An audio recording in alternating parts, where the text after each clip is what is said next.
আসসালামু আলাইকুম রহমতুল্লাহি ওয়া বারাকাতু।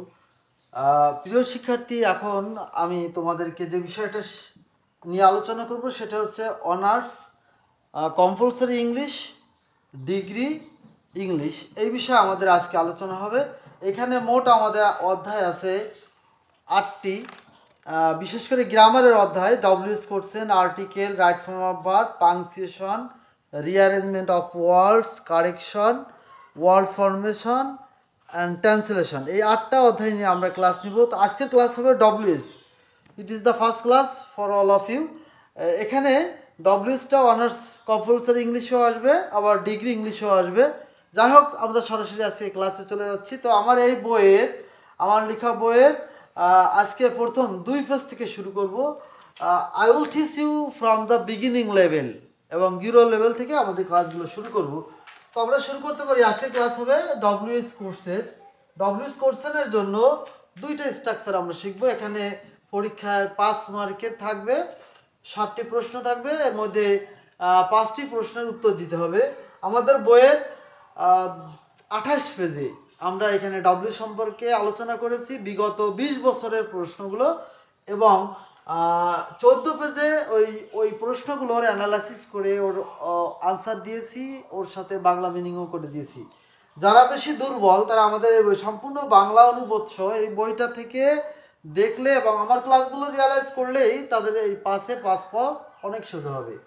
তো যাই হোক, ডব্লিউএস এর জন্য আমরা মাত্র 2টা গঠন শিখাবো এবং 2টা নোট। এই 2টা গঠন এবং 2টা নোট, অর্থাৎ 2 স্ট্রাকচার অ্যান্ড 2 নোট, এটা কমপ্লিট করলেই you must get 5 mark out of 5। আপনি পাসে অবশ্যই পাস করবেন।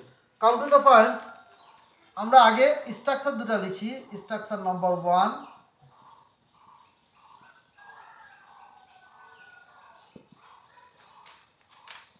স্ট্রাকচার 1 হচ্ছে, যদি সাবজেক্ট থেকে ডব্লিউএস বাক্য করা হয় তাহলে সাবজেক্ট হতে ডব্লিউএস বাক্য করলে, সাবজেক্ট হতে ডব্লিউএস বাক্য করলে আমরা স্ট্রাকচার 1 করব। সেটা হচ্ছে উপযুক্ত ডব্লিউএস শব্দ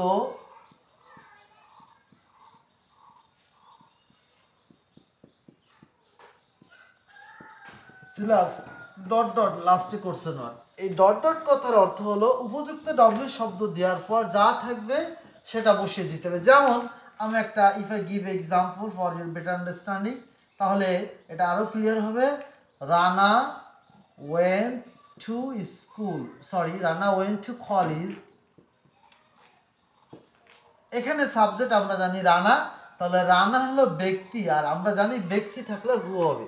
তাহলে হু এরপর যা আছে তাই, তাহলে হু ওয়েন্ট টু কলেজ, লাস্টে কোশ্চেন মার্ক। তাহলে রানা ওয়েন্ট টু কলেজ, এটা ডব্লিউএস হবে হু ওয়েন্ট টু কলেজ। তো স্ট্রাকচার 1 এর উপযুক্ত শব্দ এটা 5টি আছে, ওটা আমরা দিয়ে দিব। আমরা স্ট্রাকচার 2 লিখি।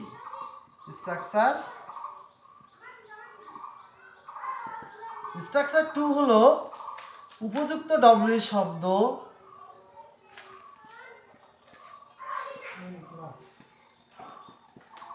প্লাস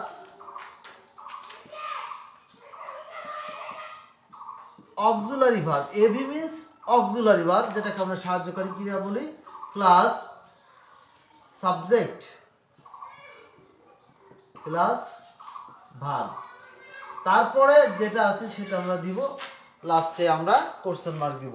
তো এখানে এটারও একটা এক্সাম্পল দিই, যেমন হি ওয়েন্ট টু কলেজ।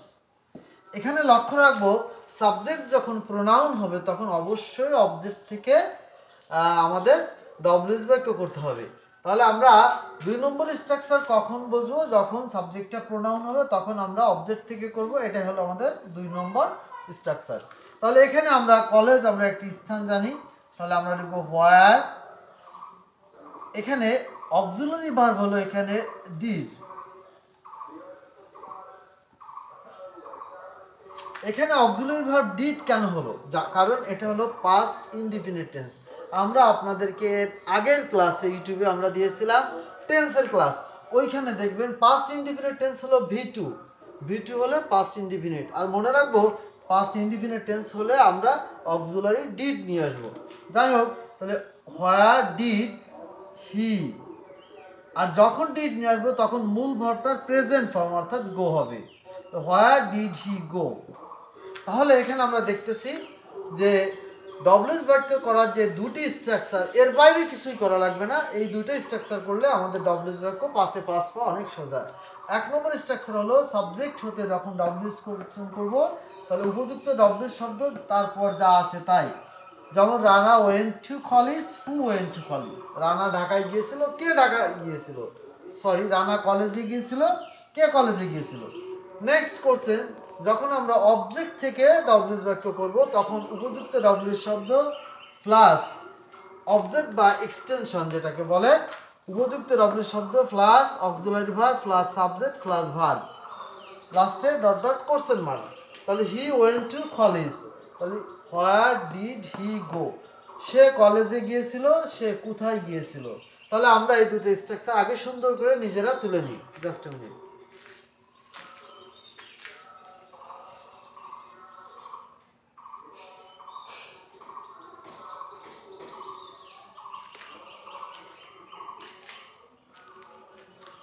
প্রিয় শিক্ষার্থী, এবার তোমাদেরকে আমি এইখান থেকে দুটো স্ট্রাকচারে পড়ে দুটো নোট দিয়ে এবার উপযুক্ত শব্দ কি হলে কি হয় পুরোটা দিয়ে আমরা ক্লাস আজকে শেষ করব। যাই হোক, আমরা এখন নোট দুটো এখানে দিয়ে দিই।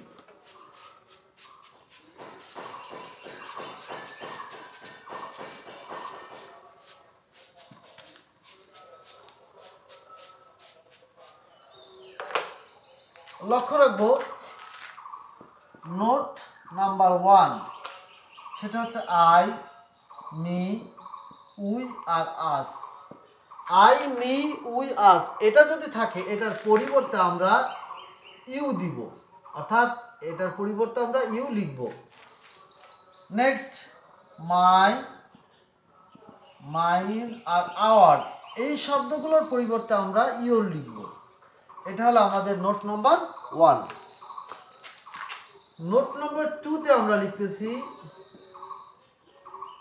যারা আমাদের পূর্বের টেন্সের ক্লাসটা ইউটিউবে পান নাই তাদের জন্য একটু সহজ করে দিই। সেটা হলো যদি অক্সিলারি ভার্ব না থাকে, অক্সিলারি ভার্ব না থাকলে আমরা তখন ডু ডাজ ডিড আনবো। খেয়াল রাখবো অক্সিলারি ভার্ব না থাকলে ডু ডাজ ডিড আনবো। তো কখন ডু আনবো? যখন ভার্বের প্রেজেন্ট ফর্ম অর্থাৎ বি অন হলে ডু হবে। প্রেজেন্ট ফর্মের সাথে যখন এস বা ইএস হয় তখন আমরা ডাজ নিয়ে আসবো। আর যখন পাস্ট ফর্ম হবে অর্থাৎ ভি2 তখন আমরা ডিড আনবো। এর সাথে লক্ষণীয় বিষয় হলো ডু ডাজ ডিড যখন আনা হবে তখন মূল ভার্বটার প্রেজেন্ট ফর্ম বসাতে হবে। তাহলে এই যে নোট লিখেছি এই নোট অনুযায়ী আমি কিছু এক্সাম্পল দিই, তাহলে আরও ক্লিয়ার হবে। তো আমরা স্ট্রাকচার 1 আর স্ট্রাকচার 2 এই দুটা থেকে পরীক্ষায় আসবে, তবে স্ট্রাকচার 2টা বেশি গুরুত্বপূর্ণ। এই জন্য আমরা স্ট্রাকচার 2 দিয়ে করব। এটাতে করলে 5 মার্ক পাওয়া সহজ হবে। তাহলে আমরা স্ট্রাকচার 2টা আগে লিখি এবং ওই অনুযায়ী আমরা উদাহরণ দিই। স্ট্রাকচার 2 হলো বলেছিলাম অবজেক্ট, অবজেক্ট বা এক্সটেনশন হতে ডব্লিউএইচ বাক্য করলে।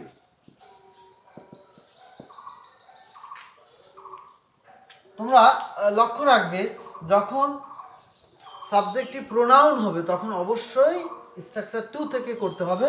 এই জন্য আমরা স্ট্রাকচার 2 গঠনটা একটু লিখে দিই সবাইকে আবার। ডব্লিউএইচ শব্দ plus AB, AB means auxiliary verb, তারপরে আমরা দিব সাবজেক্ট, তারপরে আমরা দিব ভার্ব, এরপর লাস্টে কোশ্চেন চিহ্ন দিব। তাহলে আমরা লিখতে পারি I played football in the field, in the field. তো এখানে আমরা সাবজেক্ট আই যেহেতু প্রোনাউন আমরা অবশ্যই অবজেক্ট বা এক্সটেনশন থেকে করতে পারবো। তো আমরা মনে রাখবো পরীক্ষায় কিন্তু এরকম আন্ডারলাইন দেওয়া থাকবে না, কিন্তু আমি বোঝানোর সুবিধার্থে আন্ডারলাইন দিয়ে রাখছি। I played football in the field, আমি ফুটবল খেলেছিলাম ইন দ্য ফিল্ড মানে মাঠে।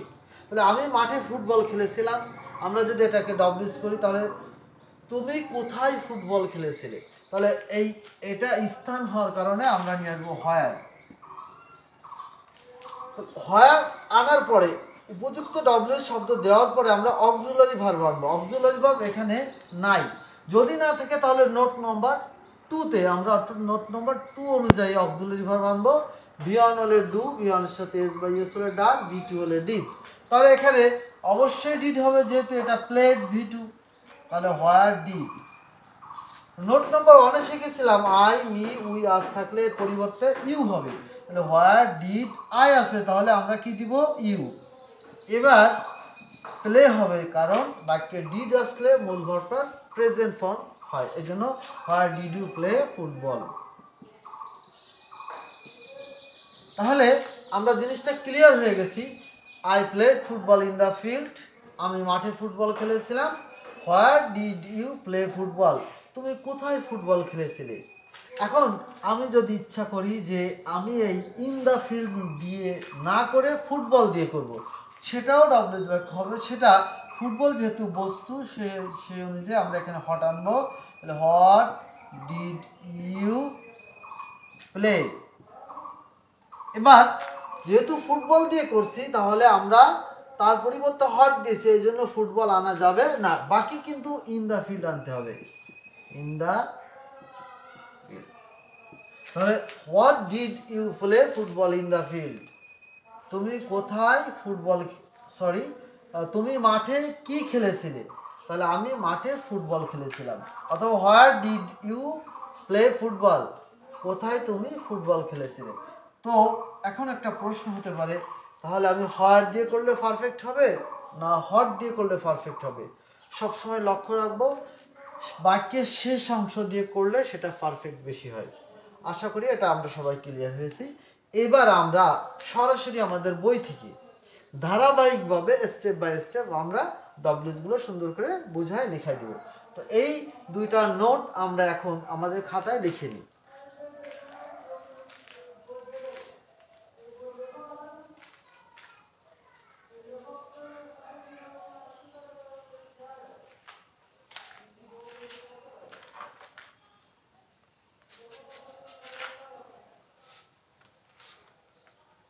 আমি এখানে স্ট্রাকচার এবং নোট দুইটা নাম মুছে আমি লিখি যাতে সবার জন্য ভালো হয়। আমরা আমাদের এই বইয়ের এই পেজ নম্বর 2-তে চলে যাই, আমরা সবাই পেজ নম্বর 2-তে আমরা একেবারে শুরু থেকে এটা করাবো।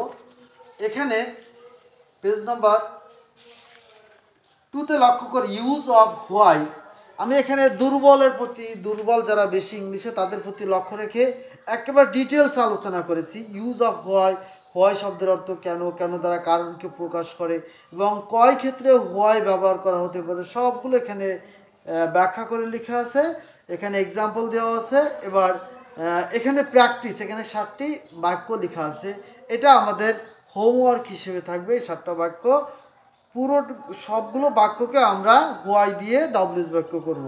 যাই হোক, আমি এখান থেকে হোয়াই থেকে যে বাক্যগুলো আছে 2-1টি করিয়ে দিচ্ছি, তারপরে বাসার হোমওয়ার্ক হিসেবে প্র্যাকটিস 1-এর 7টা বাক্য সবার জন্য থাকবে। এবার লক্ষ্য করব হোয়াই, এটা আমরা একটু লিখে নিই।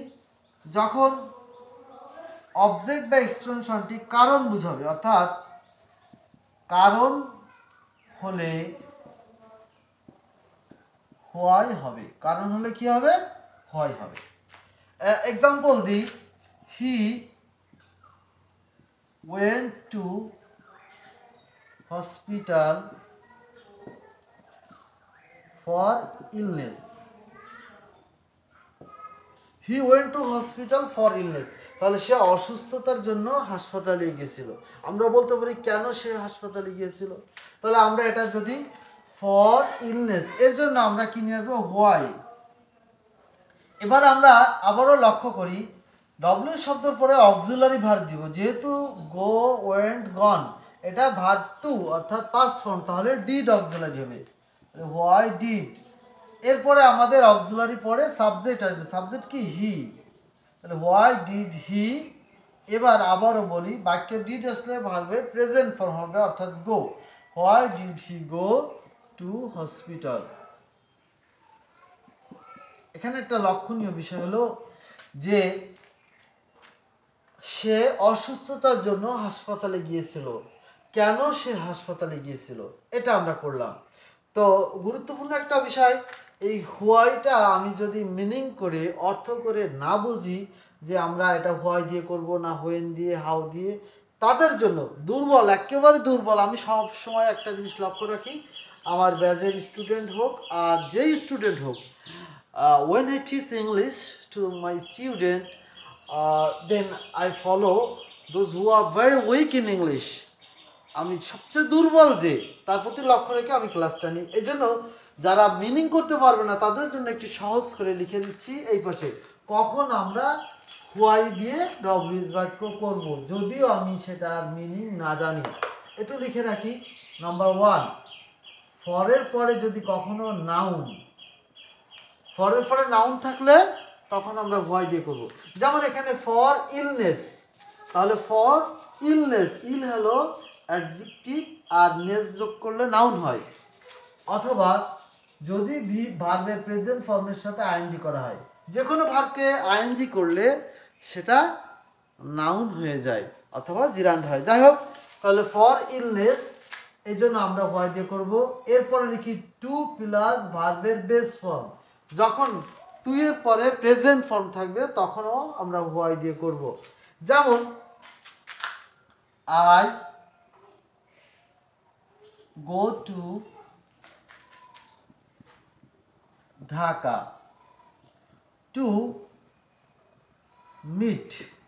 I go to Dhaka, আমি ঢাকায় যাই, to meet my brother.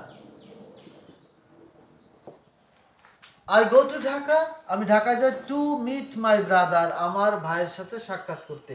তাহলে কেন তুমি ঢাকায় যাও আমরা এখানে লক্ষ্য করি, আগে যেমন ফরের পরে নাউন আসছে এই জন্য হোয়াই দিয়ে করছি।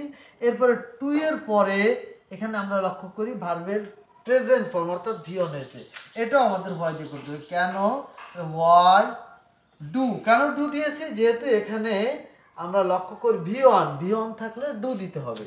তাহলে হোয়াই ডু, আর আই থাকলে কি দিব, ইউ দিব। Why do you go to Dhaka. Why do you go to Dhaka? তুমি কেন ঢাকায় যাও? I go to Dhaka to meet with my brother. আমি আমার ভাইয়ের সঙ্গে দেখা করতে ঢাকায় যাই। তাহলে এইভাবে আমরা মনে রাখবো, ফরের পরে নাউন থাকলে হোয়াই দিয়ে করব, অথবা ফরের পরে যদি ভার্বের প্রেজেন্ট ফর্মের সাথে আইএনজি হয় হোয়াই দিয়ে করব, টু এর পরে প্রেজেন্ট ফর্ম থাকলে হোয়াই দিয়ে করব। এরপরে আমরা আরও লিখে নিই, আমরা যদি বিকজ থাকে,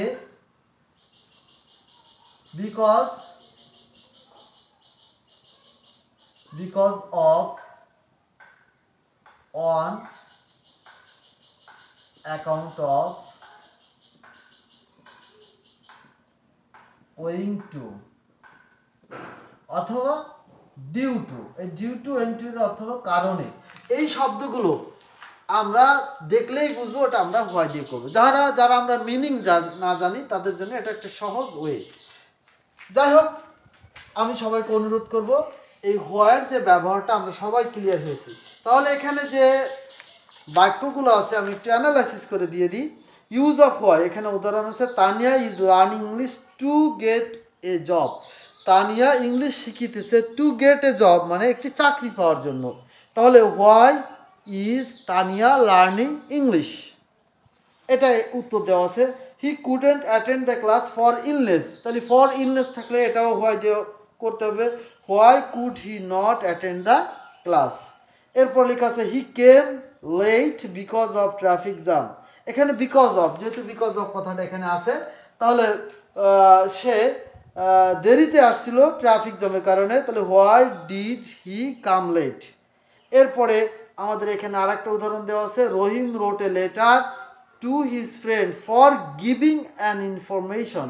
তাহলে ফরের পরে যদি ভার্বের সাথে আইএনজি হয়, অর্থাৎ ফর গিভিং বলছে, তাহলে আমরা মিনিং না জানলেও কি হোয়াই দিয়ে করব। Why did Rahim write a letter to his friend. এরপরে অন অ্যাকাউন্ট অফ দিয়ে আছে, টু প্লাস প্রেজেন্ট ফর্ম আছে, এই 6টা বাক্য এখানে আনসার সহ এবং মিনিং সহ দেওয়া আছে। এরপরে প্র্যাকটিস 7টা, এই প্র্যাকটিস আপনাদের কাজ। দ্বিতীয়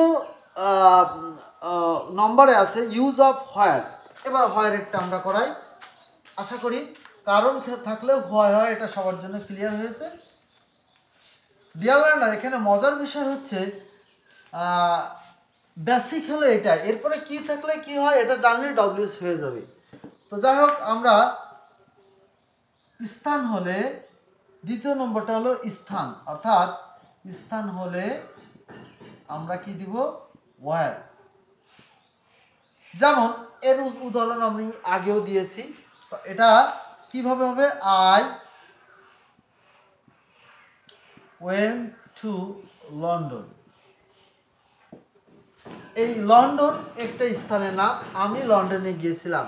তাহলে আমরা এটা দিয়ে পরীক্ষা যেভাবে আসবে যে আই ওয়েন্ট টু লন্ডন, সেটা আনসারের মতো থাকবে। তখন ডব্লিউএস করতে হলে আমি লন্ডনে গিয়েছিলাম, তুমি কোথায় গিয়েছিলে, তখন আমাদের হবে ওয়ার ডিড আই, থাকলে আমরা জানি ইউ হবে, ওয়ার ডিড ইউ গো, তুমি কোথায় গিয়েছিলে।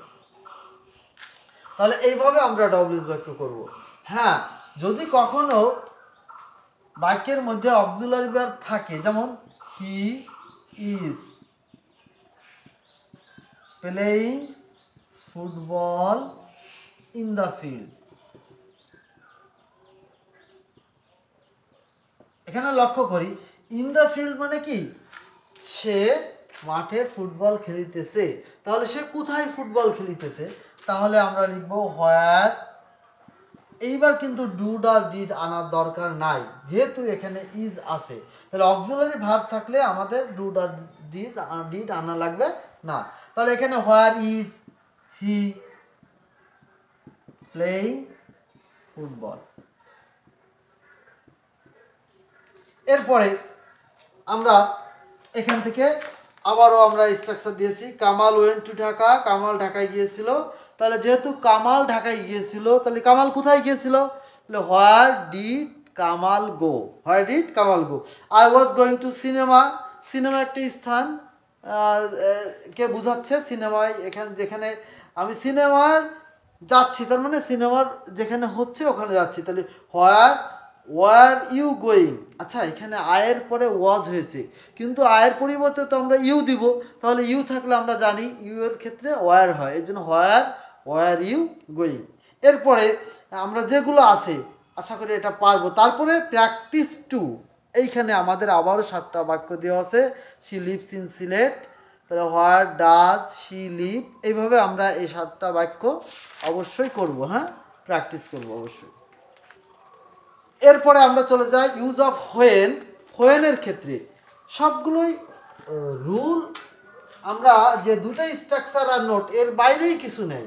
জাস্ট কি থাকলে কি হয় এটা জানলে আমাদের ডব্লিউএসটা শেষ হয়ে যাবে।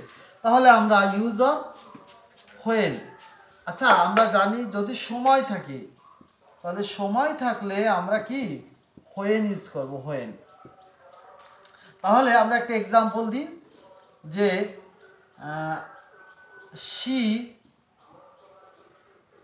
she will come next month,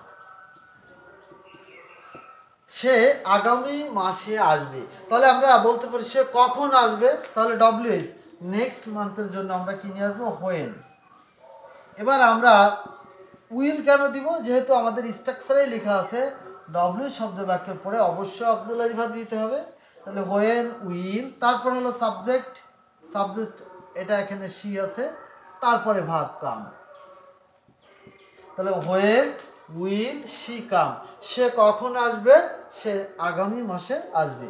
এইভাবে আমরা তাহলে এখানে আমরা হোয়েনের যে ব্যবহারটা দেখতেছি, যে ইউজ অফ হোয়েন, এখানে আমি দুর্বলদের প্রতি লক্ষ্য রেখে আমি এখানে কয়ভাবে হোয়েন লেখা যায় বা কীভাবে আসতে পারে আমি বইয়ের মধ্যে লিখে দিয়েছি। প্রিয় শিক্ষার্থী, এখানে হোয়েন শব্দের অর্থ কখন, কখন দ্বারা সময়কে নির্দেশ করে। তো যাই হোক, সরাসরি আমি বাক্যে চলে যাচ্ছি। শি কেম অ্যাট 5 PM, তাহলে সে এসেছিল 5টায়, বিকাল 5টায়। তাহলে হোয়েন ডিড শি কাম। আচ্ছা, she comes in the evening, তাহলে হোয়েন ডাজ, যেহেতু কামস আছে এই জন্য ডাজ হবে, তাহলে হোয়েন ডাজ শি কাম। তাহলে এইভাবে I shall go to Kabul tomorrow, তাহলে হোয়েন উইল ইউ, আমরা মনে রাখবো আমরা টেন্সের ক্লাসে শিখাইছিলাম আই এবং উইল পরে শ্যাল, অন্য ক্ষেত্রে উইল হবে। তাহলে আইটা যেহেতু ইউ হচ্ছে এই জন্য আমরা লিখবো when will you go to Kabul. এরপরে আমরা এখানেও এরকম প্র্যাকটিস থ্রিতে আরও 7টা বাক্য দেওয়া আছে, এই 7টা বাক্যকে আমরা কি করব, এর ডব্লিউএস বাক্য করব, সবগুলোই হোয়েন দিয়ে করব। যাই হোক, আমি ডব্লিউএস ক্লাসের স্টেপ 1-এর বেসিক যে দুইটা স্ট্রাকচার এবং দুইটা নোট, যে দুইটা স্ট্রাকচার এবং দুইটা নোটের মাধ্যমে ক্লাস কমপ্লিট হয়ে যায়।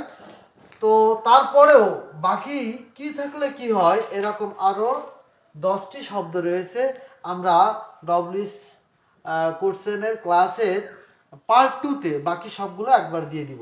তবে অবশ্যই পার্ট 2 দেখার আগে পার্ট 1টা আবারও ক্লিয়ার করে নিতে হবে।